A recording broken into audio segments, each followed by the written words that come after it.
Hello guys, hope you can hear us and see us. So welcome back to a session where we are kickstarting this new YouTube channel. I'll brief about the requirement for this channel which came and what Hello each guys, student here can expect. hope you can hear us and see us. So welcome back to a session where we are kickstarting this new YouTube channel. I'll brief about the requirement for this channel which came and Sorry. Okay, so with me, I have Dr. Santosh, who is a medicine faculty, and Dr. Sandeep, who is going to take care of surgery, and we have Dr. Shonali, who is going to take care of OBG. I'm sure you must have definitely known about this next being deferred. So it's just been postponed. It will happen, and the government is aligned to make it happen. And the primary motto of this channel, we have made it as MedEd NExT, is to make sure you are getting aligned to problems. Because till now, we know facts, we read the subjects. So the next exam, the main motive is to make sure the students can solve problems. Students can solve a case scenario, be it a case scenario or a comprehensive type or a previous year questions. That's the main motive. So this channel will be aligned on that motive, where we'll be having more of case scenario discussion, more of integrated sessions, be it your second year, if you started your clinics, or third year who are well into clinics, or in final year who are preparing for exams. For all these people, this channel will going to help you purely on an academic basis, right? And we'll have few discussions, few chats, few short clinical vignettes, or few signs which doctors are going to see, and we'll share them as well. Fine. So now, if you guys have any question, you can put on, or else I'll be sharing few questions which was asked to me by students in Instagram, and I will take it from one of every participant here, and we'll definitely discuss about it. Right. So first, Dr. Santosh, your question to you. There's a question that asked by a student. His name is Harsh Chaudhary. So he said that I feel that I need to read hardcore concepts, but there's a limitation of time. So what do I do? Because there's one challenge that every place, be it a coaching institute or be it a college, they say go for standard books. But we know that every standard book is this big. So how do you take care of the time limitations, and at the same time, how do you make sure the pure conceptual understanding is required? Over to you, Santosh. Okay, so the best time to start preparing for the next type of exams is when you get into the MBBS itself.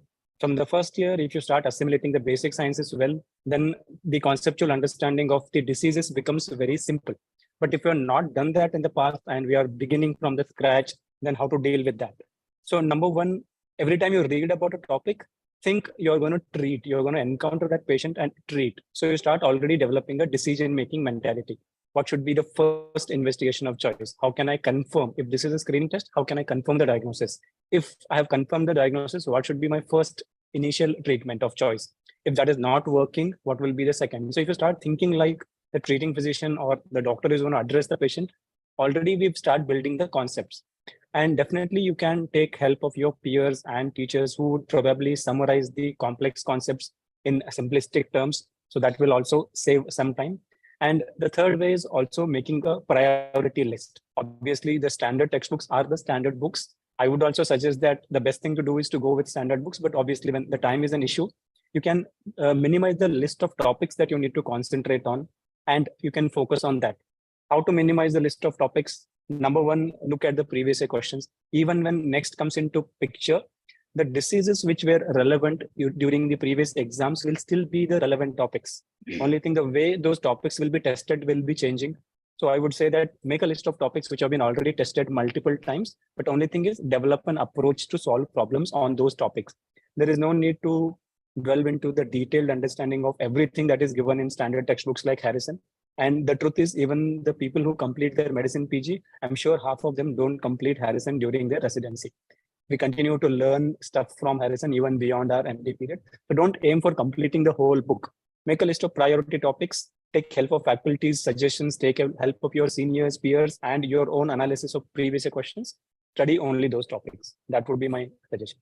Okay, thanks a lot. Thanks a lot, Santosh. I think I should take this question a little bit to Sandeep as well, because if we can look at his background, there's an entire list of books displayed. So Sandeep, your take on, there's a person called Alumnati who was asked how to approach NExT from second year of MBBS. Should I go for books, big books like what you're displayed there? Should they do that? Or what is the approach? What is your take on that? Thank you, sir. Okay, the background is irony of what you get being a doctor, right? Even you complete it, you continue to be with your books. Coming to the question, standard books are standard. I would not differ for them, but as there's a time frame, but if you're in your first and second year, I would still recommend though hardcore topics. The most important topics are the one which are prevalent in India from our perspective or our environment. Those you have to read from a standard textbook. Yes, you will get a concise video, you will have a concise notes of every topic, but trust me, once you read those topics from a standard book, that completion and the joy of completing a standard book or a topic is irreplaceable. So I still endorse to read standard books, but again, selectively, as Santosh sir was saying, let's make a list of topics that are important from your first year or second year itself, and continue to read in the same frame. That should help, but at the same time, don't overburden yourself. But you have to start making a habit. What I see, sir, I am the most dull student in my batch, right? So if I could understand anything, everybody could. So, but what I understood over a period of time is you have to start putting efforts. You can't finish what you start in a day, and you have to make that habit and repeat it. Because when I started reading let's say Harrison's itself, because we're talking about Harrison's, the one page of Harrison used to take me 1 or 2 days. But once I started doing it, I came down to a pace where I was doing 10-15 pages a day, and I was enjoying it. So that repetition has to be there. Yeah, great. So that's my take. Thanks a lot, Sandeep. And I hope all the students here listening will definitely go for standard books. And yes, we are here to help you, obviously, right? Shonali ma'am, a question to you. OBG is one of my favorite subjects as an undergraduate. I was a gold medal in OBG. Most of the generally it's a thing that guys are not in OBG, but take it from me, guys like OBG a lot, because OBG as a subject for theoretical, it's something which I feel it's for me at least it has the excitement when you go into a labor room ward or you read about it. So a question from Mehul. How a third year student can maintain their continuity from fourth year? Should they read like a little bit of fourth year subjects in third year, or should they just concentrate on, because third year is a little bit of relaxed time? Most of them do have extra time. Should they read 1 or 2 subjects from final year and third year, or how do they have to go about it?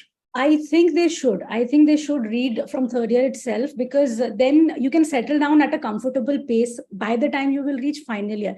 See, what happens is even when we are in our third year, we get introduced to the clinics also.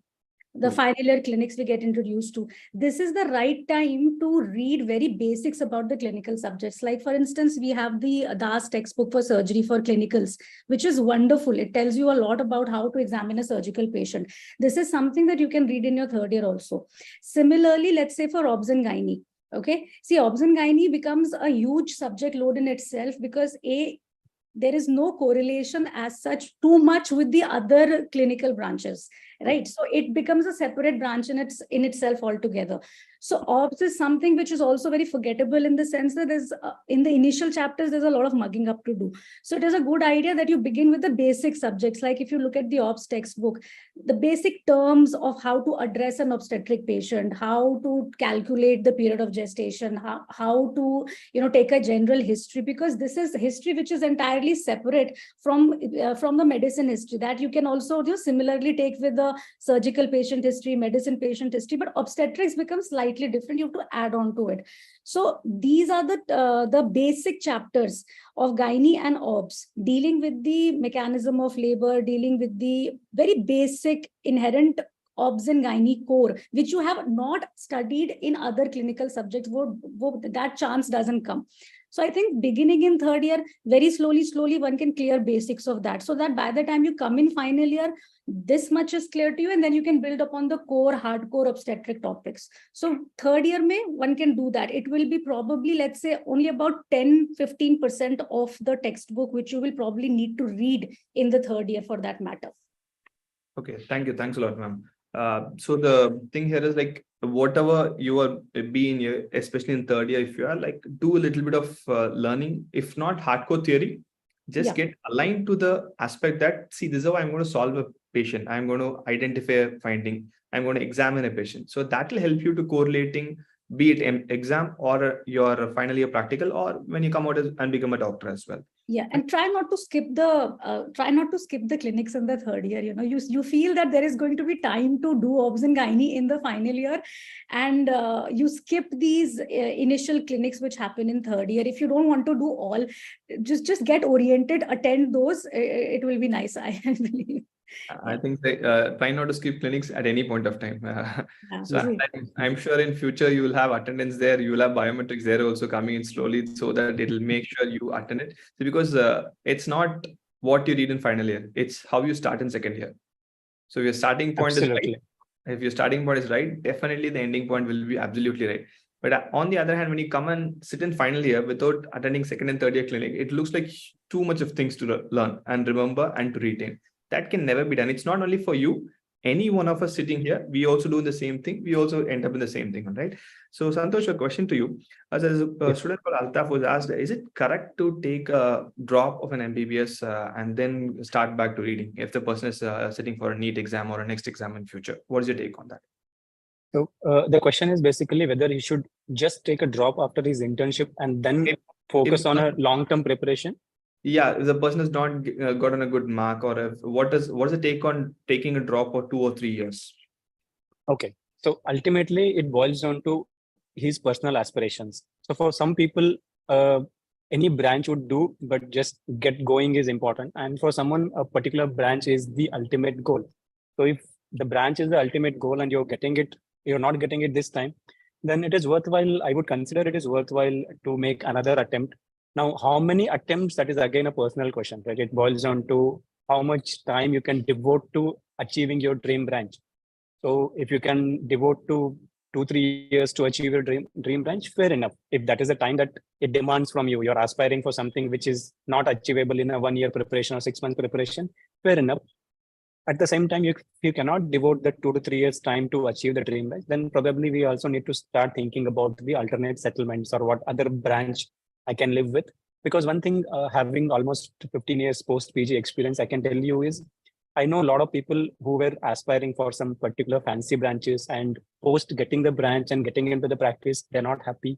And I also know those who were resenting getting into the branch they didn't want, and they're in absolutely love with that branch. So what future holds to us, we don't know. So the best thing is sit quiet, decide what is your aspiration. If you are particularly attached to a branch and you can't think of another branch, then work dedicatedly hard behind that branch. Fair enough to spend 2 years to get into a branch. If that is not achievable for your present level of preparation or caliber, I would suggest also start thinking about a second line approach as a backup plan. Okay, great. Thank you, Santosh. The thing is, like, it's personalized thing. It's more of having a general thing. It should be individualized. It should be personalized based on whatever you feel, your comfort. There are multiple things comes into a drop. Financial status. What are your responsibilities? Academics. There are multiple things. So yes, if you can sustain that, if you want to go the dream branch, you definitely have to do that. Right. So there's a question from Ayush that I'll take it. Like, he's in first prof. Should we read a standard book thoroughly? See, when you move from 12th standard or 10th standard, from school days to colleges, school days, we are used to read any book from cover to cover.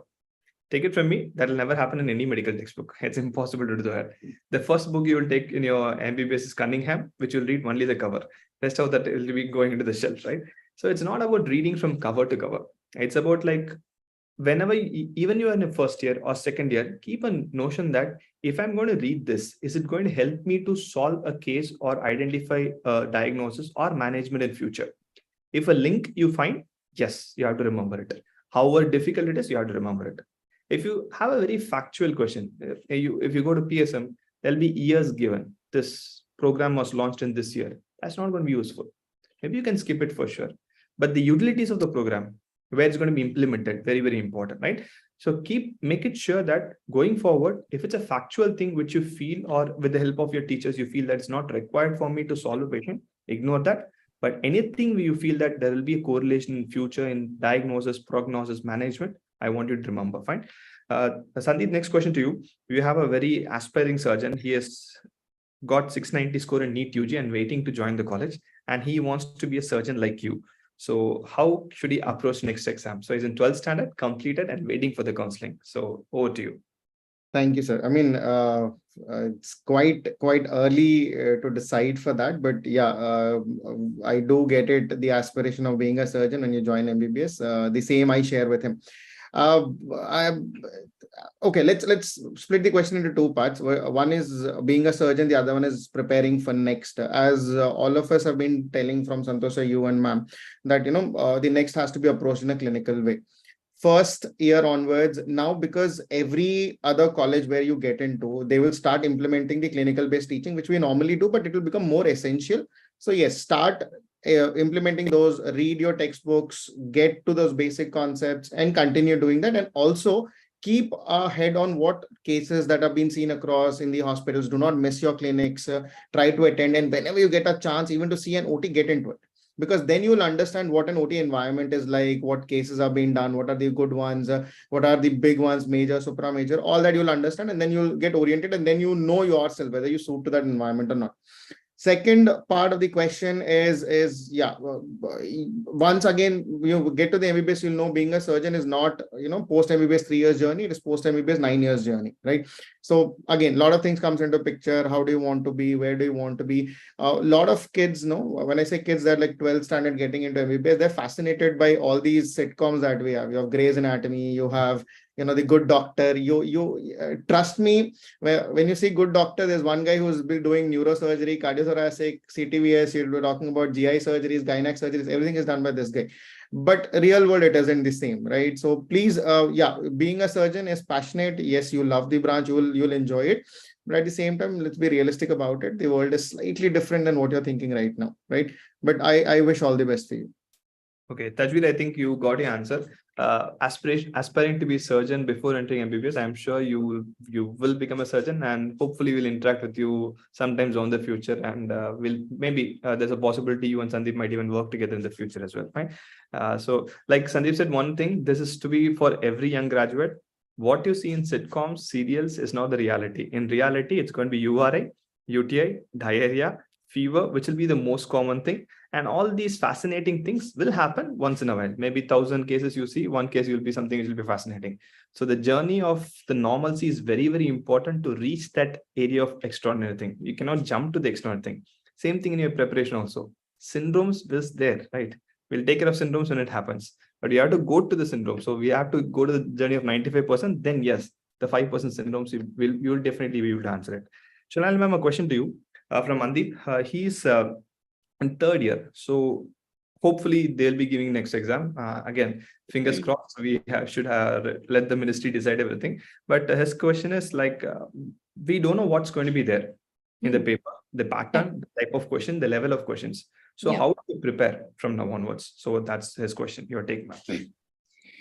See, I believe, and I can answer this for every faculty also, like the way we read up is, you have to get, I think probably for now, rid of the idea that there is a particular exam, whatever it is, be it NEET, PG, NExT, or whatever name they give to the exam, it doesn't matter. At the end of the day, you have to think about a case, okay, a symptom. A patient comes with a particular complaint. These are the possible differential diagnosis. How do you go about finding out the cause? By ruling out the differential diagnosis. This applies to any clinical situation, right? From here only, maybe clinical questions can be asked, maybe direct questions can be asked, but most of the times, 95% of the times, question will revolve, a situation or scenario will revolve around something that you see day in and day out in your OPDs, that you will see day in and day out in your wards. Right? So those are the important areas that you have to read about. For instance, let's say anemia. Now, anemia is a major healthcare concern in our country. You can pick up like this tuberculosis, you can pick up like this hypertension or diabetes. Now, every aspect of these topics become important. If you want to read up anemia, then you will have to read up about the RBC, how oxygen is transported in those RBCs. Then you'll have to know what are the different kinds of anemia. Then you build on it, then you have to know about what are the drugs you have to treat anemia with. Then you'll have to know about what will happen if there is a woman who's anemic who becomes pregnant. How does it affect her pregnancy? How should it be managed, right?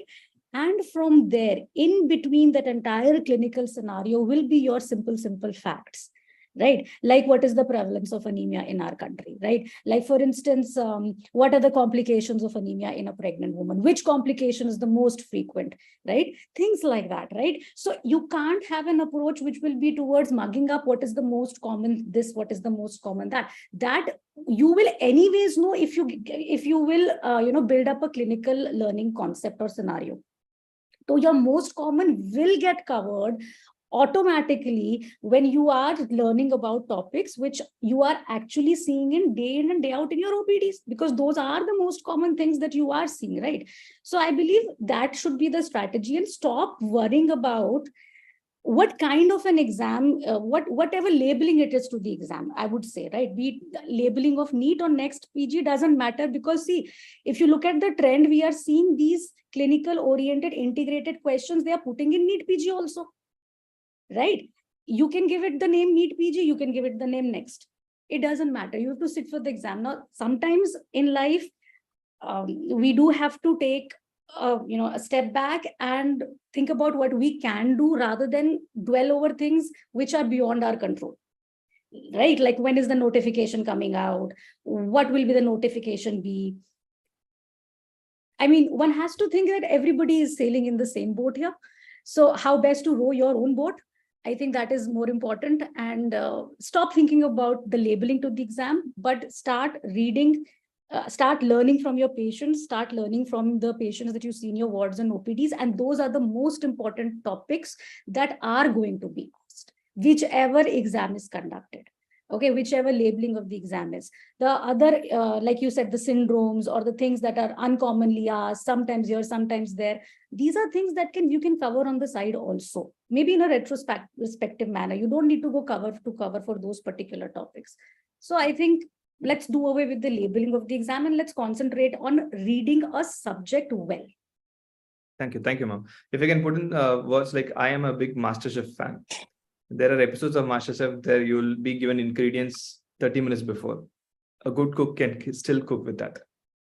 So it's a simple thing. You know the stuff, whatever exam it is. If the notification comes 6 months before or 1 year before or 2 months before, if you know the subject, you can crack it. You will need some practice. Definitely the government will give you ample time to practice. So learn the subject, whatever may be the labeling, you'll definitely get to it. Right?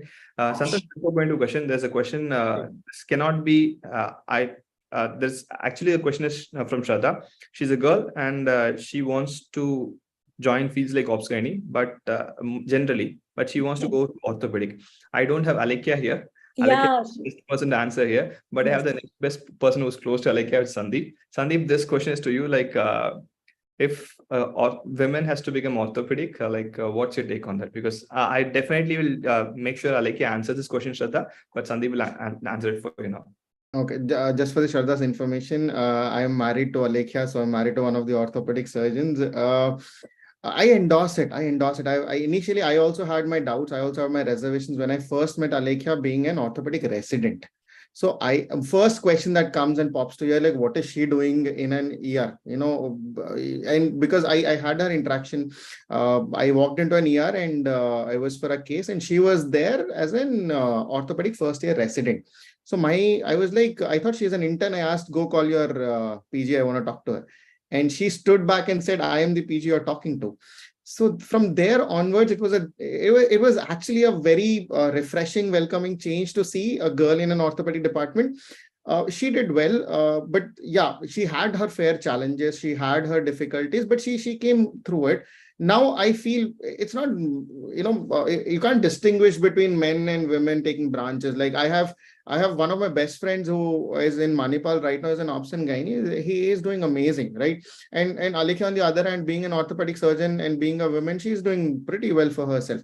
So I endorse it. And for all the guys out there, you should get married to an orthopedic girl because you get a lot of ample time.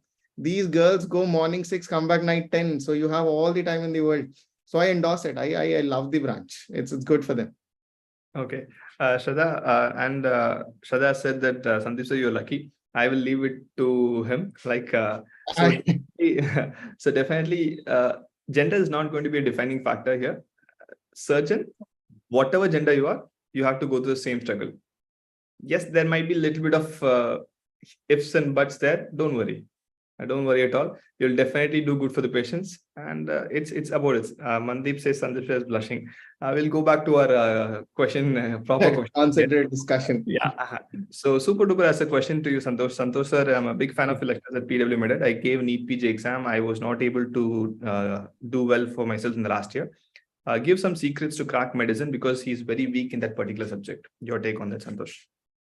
Okay, so I think I kept repeatedly telling in the past, also in various YouTube sessions, I do not consider medicine as a subject at all, because medicine is just amalgamation of your basic sciences, and it is heavily built upon pathology and pharmacology. So if I separate pathology and pharmacology, there is hardly anything left in medicine. So if you can even squeeze out 5 or 6 days out of your preparation schedule, you will be able to add what additional you need to know from medicine over to already what you have already learned from pathology and pharmacology. Just to give you an example, Alzheimer's disease, right? What do I talk about? Other than the loss of short-term memory, there's nothing much to talk about. Everything else is pathology, pharmacology. I will give you only 2 or 3 points about what is the current guideline talking about initial drug of choice and how subsequently we manage.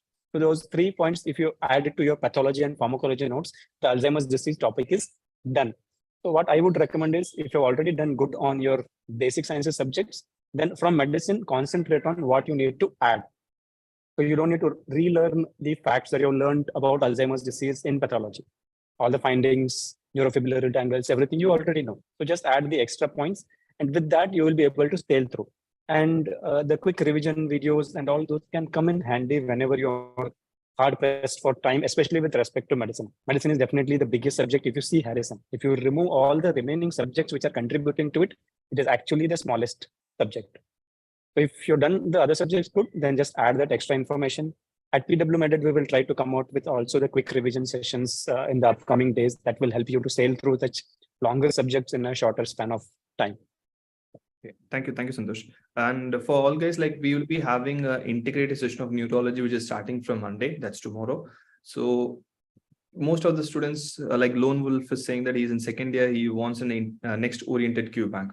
We'll give you something better. Like we will make sure that 1 or 2 of the faculties join together and solve a single scenario, because whenever the NExT is going to get implemented, you will have more of integration rather than, like, you cannot say that this question is from this subject. Maybe a few subjects you can, but quite a few of them is going to be mix and match of everything. So you'll make sure you'll learn the clinical importance of anatomy, physiology, biochemistry, path, pharma, micro. And then it will be along with that medicine, surgery, obs-gynae or ENT ophthalm will be taking, right? We'll be going with integrated neurology from tomorrow. So if you are not subscribed to the channel still, subscribe to it and definitely click your notification button on. So whenever you have, you can attend that, make notes of it. If you have any questions, it'll be a live channel. So you can definitely ask the doubts to the students as well. Fine. Okay. So Ravi has a question on, will there be any session of UPSC CMS discussion? Ravi, we have got the question here. We'll definitely try to solve it and we'll try to give it to you so that that will be taken care of as well. Fine.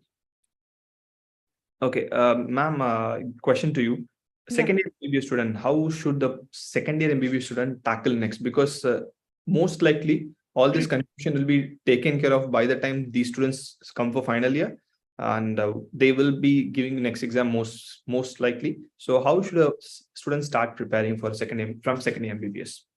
Over to you, ma'am. Second year MBBS, actually, you should be focusing on your second year subjects and your first year subjects. I really don't think there is any point reading too much of your final year subjects or even your third year subjects in your second year. Second year is a good enough time to, let's say, now you're reading a micro, pharma and pathology in your second year mainly, right?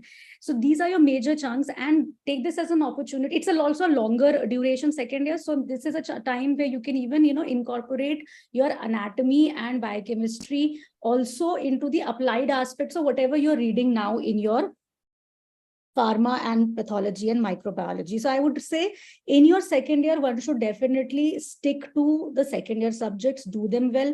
If you have time enough, maybe revise your first year subjects again, because biochemistry, anatomy, these are subjects you tend to forget if you don't revise them again, because by the time you'll reach your surgery postings, half of your anatomy is gone away, washed, because it doesn't get revised often. So maybe that you can do. So my advice for second year would be stick to basic textbooks and your second year subjects, do them well, build on concepts. Now, one thing that I want to point about concepts is here that what are concepts? Now, we keep talking concept, what is concept? So basically, for instance, like you read a particular paragraph, you read a topic, there will be certain factual information given. And then there will be, let's say, a concept. What is important is to highlight the concept and then think where else it can be applied. So like, for instance, for example, you're making your own notes, right? And while making notes, you read a particular line. Let's say I was talking about anemia, so I'll talk about that only. Like, for instance, that anemia is more common in India in pregnant women. Right. And in India, pregnant women will reach the age of reproductive age group, will reach the pregnancy with being anemic from the very beginning. So there is a fact. The fact here is that the iron requirement in pregnancy is 1000 milligram. That's a fact. Applied aspect of this would be that since the iron requirement is so much, that is even beyond the iron that is already in storage in our body, that you need prophylaxis. That is the applied aspect. Then comes another fact. How much is the iron that is needed by a pregnant woman on a daily basis? So you start from one point and then you keep adding to the concept and then it's applied. So whatever you read, the important facts that you read, they probably have some concept hidden behind them. And that concept has an applied aspect. You note this down, make your own notes. I keep telling students, please get in the habit of making your own notes. If you're starting from second year, this is the right time to build on your own notes, because you'll not get this opportunity again. If you think that you can create notes in your final year, when you have to read all the subjects together, it becomes very difficult. So right now would be the time to make your own notes, highlight the important areas where you think there is an applied aspect to it. This is a concept. And when you read that line again in a clinical topic, in a clinical subject, you can come back to it and then add on to it. So two things: stick to your foundation, your subjects in second year. Second thing, get in the habit of making your own notes. Thank you, ma'am. Yes, Santosh. Yeah, okay. So actually, I remembered an incident. I could remember an incident during my first month of PG. So I'd already done 1.5 years of anesthesia PG. I quit and then I had joined medicine because medicine was my calling. And very important thing being a medical student is to develop a logical thinking or logical mind. So when you read book, we have already agreed that cover to cover reading is next to impossible. But what is important, if we start applying a little bit of logic, which is going to be relevant for my clinical practice or to solve a patient case, then we will develop a logical mind. I didn't have that when I started my medicine residency. So I had to do a seminar on peripartum cardiomyopathy, and I spent 2 years, two days searching for the prevalence of pregnancy in different states in India. So I was searching for the prevalence of pregnancy at any given point of time, and I was not getting literature. And I went in front of my guide on the seminar day and I said, I didn't find the prevalence. Then he said, like, why are you looking for it? And I'm like, I wanted to fill the blanks. I wanted one line about the prevalence of pregnancy in my seminar. Absolutely illogical thinking. Same thing happens many times with students. But if we don't develop a logical thinking, then we will start wasting a lot of time on unwanted information. We keep assimilating unwanted information and we end up being a dump yard for a lot of unwanted information, and we will not be able to do good job on exams as well as on patients. Okay, thank you, Santosh. Like ma'am was saying about concepts and Santosh was talking about relevant information. For me, pathology is only the 5 first chapters. Pathology ends with that. If you know acute chronic inflammation, how a cell dies, how neoplasia happens, how genetic disorder happens, that's all. I'm going to apply the same acute chronic inflammation to liver gets over, lung gets over. Just you have to know the knack, that's all. For me, chronic inflammation at any part of my body is going to be ending up in fibrosis. So when it comes to surgery, obstruction, Crohn's disease causes fibrosis. Ashelman syndrome and OBG causes fibrosis. Anything in medicine, you have lots of TB, fibrocavity lesion, and tuberculosis. So that's what its concept is. It's not about knowing 100 different things or 1,000 different things. Know one and spread it to 100 things. That time medicine will look easy. Medicine is actually easy. The only thing is I'm learning all the 100 things. I'm not able to put into the brackets of them. So if you learn that knack, medicine is the most easiest and the most enjoyable subject as well, right? Ravi, yes, ma'am. I think second year is your is your most important year. It's like I used to love pathology as an undergraduate student. I mean, I used to love the textbook Robbins, and like you said, the basic Robbins, which you read in the first few chapters, they are your building blocks. You can't skip them. For that, you have to read Robbins. It's a wonderful resource, and pathology is your most important subject, I believe. As far as your clinical correlations are concerned, many things get easier if you know pathology and physiology, these two subjects, very well. Thank you. Thank you. The single most important suggestion is, when you're in second year, be a second year student. Like, Yes. you don't have to be the final year student, because it's going to be next and let us focus on only medicine, surgery, OBG. That way you'll ruin it for yourself. Focus on your second year subjects. Just start little bit of thinking. You get little bit of exposure to the clinical postings from the second year itself. So whatever you're learning clinical subjects from there, that is fair enough. Yeah. That will definitely put you ahead of people who are running ahead and trying to learn medicine, surgery, and OBG in the second year. Okay. So we have live class for first year and second year. What we are trying to do in first and second year is, like, they wanted to learn clinical scenarios. Like Santosh said, that you cannot learn a clinical scenario, solve a clinical scenario in first year. So in first year, we'll make sure you learn 1 or 2 line questions. Slowly start developing. In second year, little bit complicated, maybe 3 line. So once you come to third year or final year, we'll have more complicated scenarios also, so that you are equipped and you know how to solve a question. That should be more than enough for us. You enjoy a college. Next is a change of name. That's all. And the other thing that I think Dr. Ranjit has also pointed out earlier, and he always does that, and I want to emphasize it again.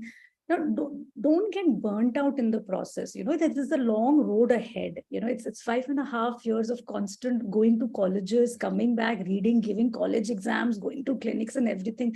So if you're going to if you're going to be a final year student, yes, like Dr. Santosh said, in your second year, by the time you reach final year, you'll get burnt out, right? So learn from other people's mistakes and don't avoid doing that. So you do have to enjoy a little bit also. Okay. So Dr. Ravi has something to thank you, Santosh, for making murmurs simple for him. He had lots of questions in UPSC based on murmurs. That's for you. And SLF, how to prepare an NExT from first year. Like we're told, go steady, start your first year, second year, finish, then we'll start thinking about NExT.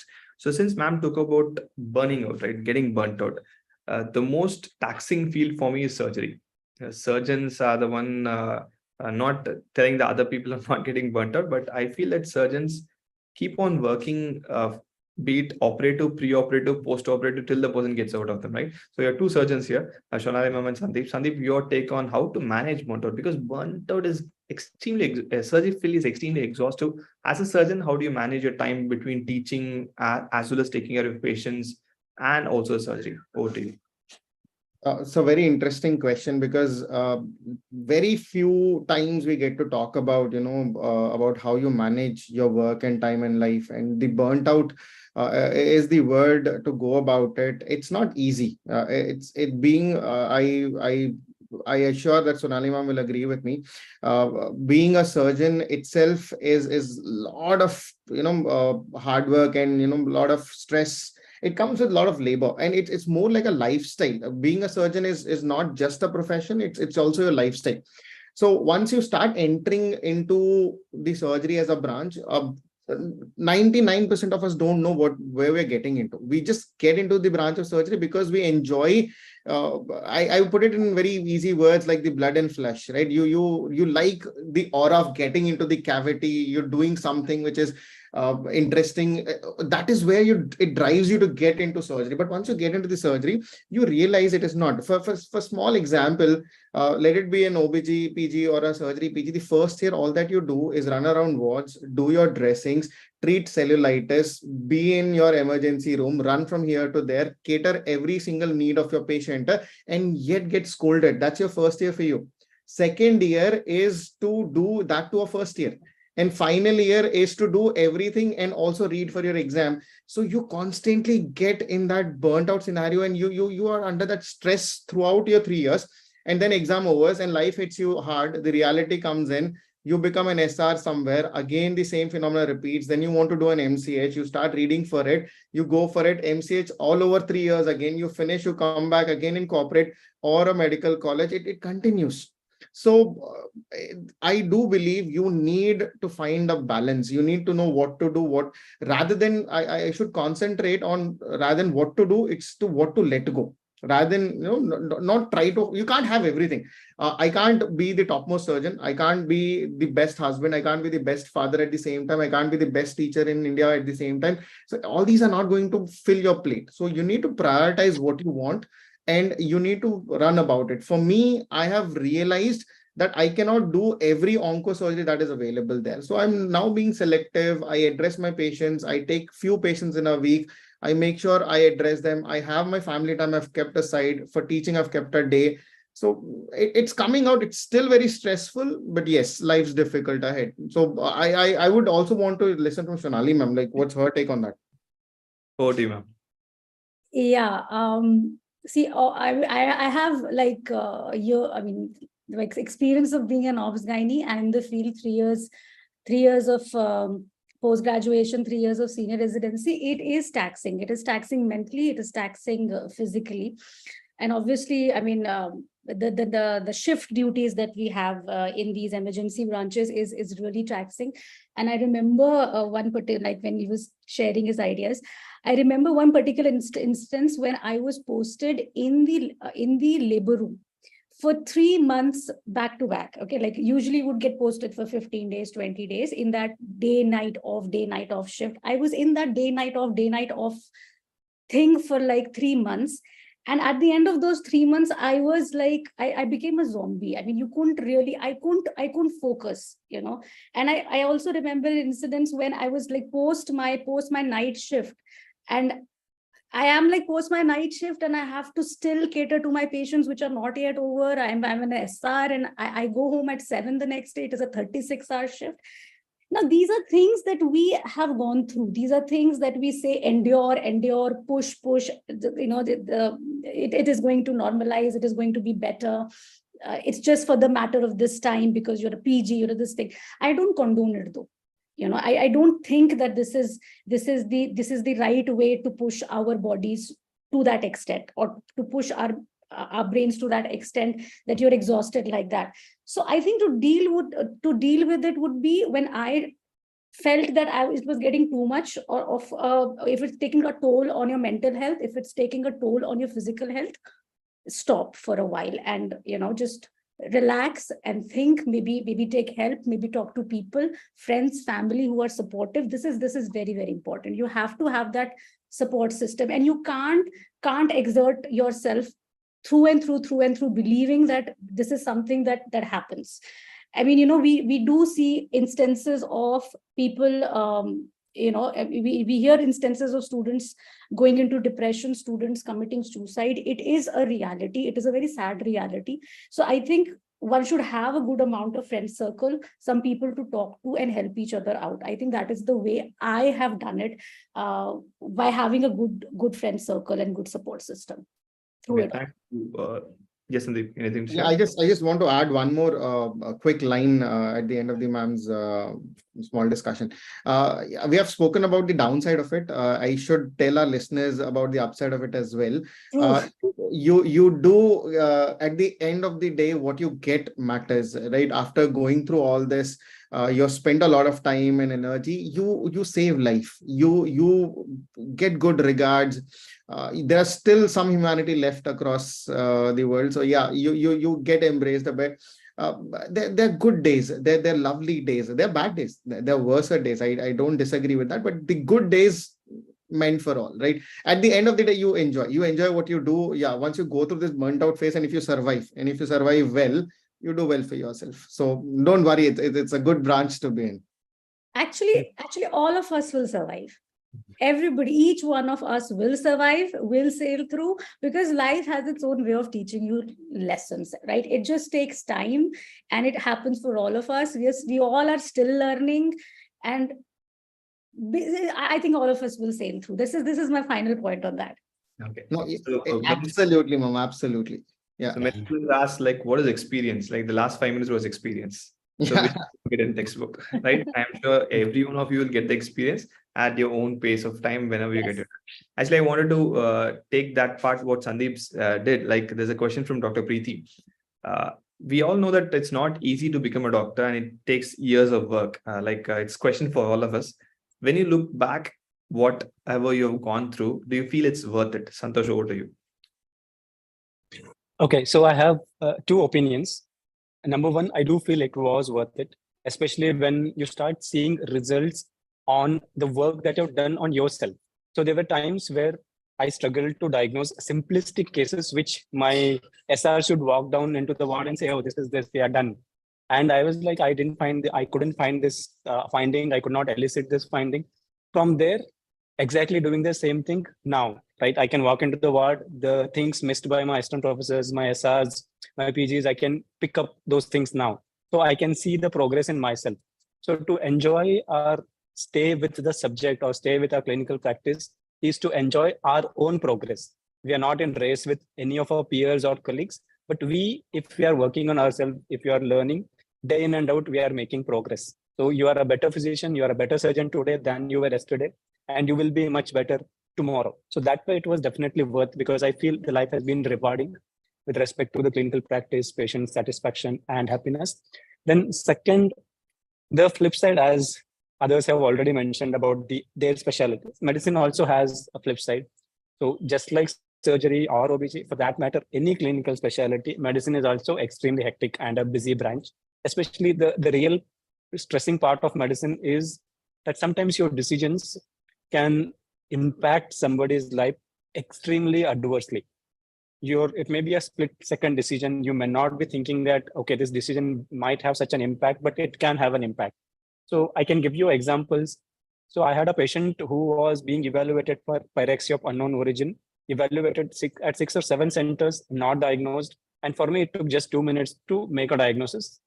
Just a simple examination, there were signs of meningeal irritation. Then there was a cryptococcal meningitis. Then retrospectively, the retrovirus was also positive, sorted. At the same time, I also missed a case of a drug-induced hepatotoxicity. I went, saw the patient, spoke to him. I did not notice the icterus. Next day, when he was in encephalopathy, that is where, oh shit, I did miss that case. So it happens. So there are a lot of flip sides. Your decisions can have a repercussions, positive as well as negative repercussions. So sometimes that gets on our nerves. There were times when I have completed my rounds and in the car, I kept on thinking about, did I make the right decision? Did I miss something? Have I advised the right protocol or right step forward? So those add to the stress. And second, with passing time, patients' demands are slightly increasing, in the sense they want for everything a consultant to be available. When we were residents, we could handle and never things filtered to our professors or consultant. They never had to step in the middle of the night to answer or solve issues. But nowadays that is increasing. So that also adds on to a bit of issues of practicing medicine. But if you balance both, life is always about balancing positives and negatives. As of now, I would say it was worth it. About the future, time will tell. Okay, Shonali ma'am, your take, is it worth it? Because I had an uncle who was a gynecologist who was dean of an government medical college in Tamil Nadu, and he retired. He is 75, still he operates. So your take, is it worth it? It's worth it. It's worth it because you'll have to think about it on an individual basis. You see, I mean, in the sense that everything is worthwhile in life. If at all you are taking decisions based on what you really want to do, and when you do take decisions about what you really want to do, then you handle the decisions and whatever comes with it accordingly, the good and the bad, both, right? So like it is in everything in life. I mean, you marry somebody, is it worth it? Like you'll ask that question also to yourself sometime in your life. So yes, there are days when it's really worth it, and there will be days when you feel that you are getting exhausted, but then life moves on. So that is how I'll sum it up. Yeah. Like to be very frank, all of us would have answered the same thing. It is worth it, but again, it boils down to some factors. Even if we were in other professions, even if we were engineers, even if we were lawyers, we would have answered this thing in the exact same way. Sandeep, is it worth it? The early morning cleaning a diabetic foot ulcer? So up until now, I'm loving it. I will not complain. Yes, as ma'am said, there are bad days, there are worse days, there are good days. But if I have to sum and I have to sit back and think, I enjoy it. I enjoy it. I like doing it, and I that's get me in the morning. Tomorrow morning, I have a case posted at 5:30 in the morning. The only thing that motivates me, even after sleeping at 12:30, is that case. So I am enjoying it. If I'm not enjoying it, I'll not be available in my OT by 5:30 in the morning. So for me, yeah. But as everybody else is saying, it also boils down to, not every day you'll feel good about it. There are days where I've hit myself on my own forehead, right? Why did I take this branch? But the other day, you enjoy being doing it. So it's a personal call, but for me, yeah, it's worth it. It's worth it. Absolutely. So the final take is it's definitely worth it. It will have ups and downs, like everyone said, but looking back, when you look 10 years back, you will not remember how much you scored in next exam. Yeah, You true. definitely not remember. What you remember is, Definitely. yeah, how good you did, how good you diagnosed, how good you brought smiles to patients' lives. That is what is going to be a determining factor. And the scores are passing clouds, exams are passing cloud.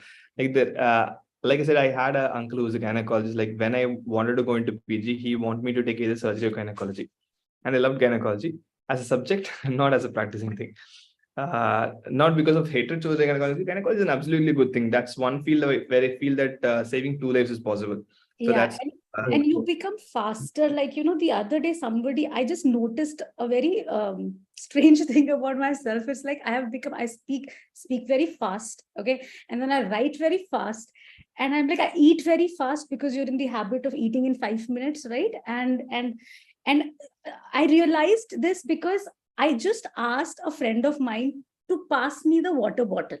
Okay. And she was sitting near to the water bottle, and she slowly gets up from her seat and slowly picks up that water bottle coming towards me, and my blood is boiling. I'm like, how slow is she? She's taking so much of time. Your branch does that to you. It becomes a part of you. That's why I agree with Dr. Sandeep that you can't stay in it for long and survive if you don't love it. And if you really don't think it's worthwhile, you will not be able to push through. So, like, I remember a very nice line said by Dr. Sandeep. He said, no, surgery doesn't choose, I don't know, you don't choose surgery, surgery chooses your son. So that was good. That's true, actually. That's good. It all boils down to what you are, ma'am. Yeah, sorry, sir. Sorry to interrupt. Yeah, go on. So given the water bottle must be a pathologist. The field I'm reporting, my reporting turnaround time is 21 days. I report genetic diagnosis, the turnaround is 21 days. So I take my own sweet time. So there are No, sir, you have frozens. We wait for you. Yeah. We wait for you on table. For my thesis cases, I had to rely on the pathologist to give me the report on time. I used to sit with him. I used to stand on his head. That's what gynaes do, no? Stand on his head, you give me the report. Yeah. So to end it, I will end it as at the earliest. Devanjani, yes, the hard copy notes will definitely give a time to you. Like this student, quite a few of them ask, why did you choose pathology? Because that's not one of the sought branches. And I was the best outgoing student of my batch. Like there are quite a few batchmates also say, why did you choose pathology? There's something which is close to me. It's like Sandeep said that there are surgery chooses you.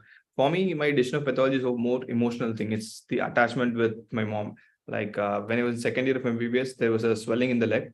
And like anyone we know, likes cancer. Swelling in any part of the body. That time also the first diagnosis cancer. Now also the first diagnosis cancer. It does not change at all. Like they took a biopsy. It took 1 week. The 1 week time is still in my head. That's why I said it takes a week. So 1 week after that, it became a keratoacanthoma, which is not a cancer. So for me, that report, because as a second year student, and the only thing what we do is we Google squamous cell carcinoma, like diagnosis, treatment, amputation. So that 1 month, 1 week of the reporting time was horrible for me. And this report changed my course of action. And that's when I said okay, I'm going to take this field. And once I finished my PG, when I was in SR, the lesion recurred. I looked at my mom's slide and I said, it is still benign, it's still keratoacanthoma. That for me was worth it. So for everyone, definitely it will be worth it at one point of time. So don't worry, the hassles will be there. It's completely fine. And like everyone said, that you will have your moments that you will feel the goosebumps, and you'll have your moments that you will need a hammer to hit on your head as well. So that's how it goes, any part of your life, right? So I think we'll conclude the session. Anything to say, the final few words, Santosh? Yeah, see, the biggest thing the medical education will teach you, the MBBS will teach you, is survival instinct. So we have eaten in places, we have slept in places which I would have never imagined as a 12th standard student. I wouldn't have imagined sleeping in those broken beds with the bed bugs and mosquitoes in those government hospitals. I wouldn't have imagined sitting next to a toilet and literally eating my meal to run to see the next patient.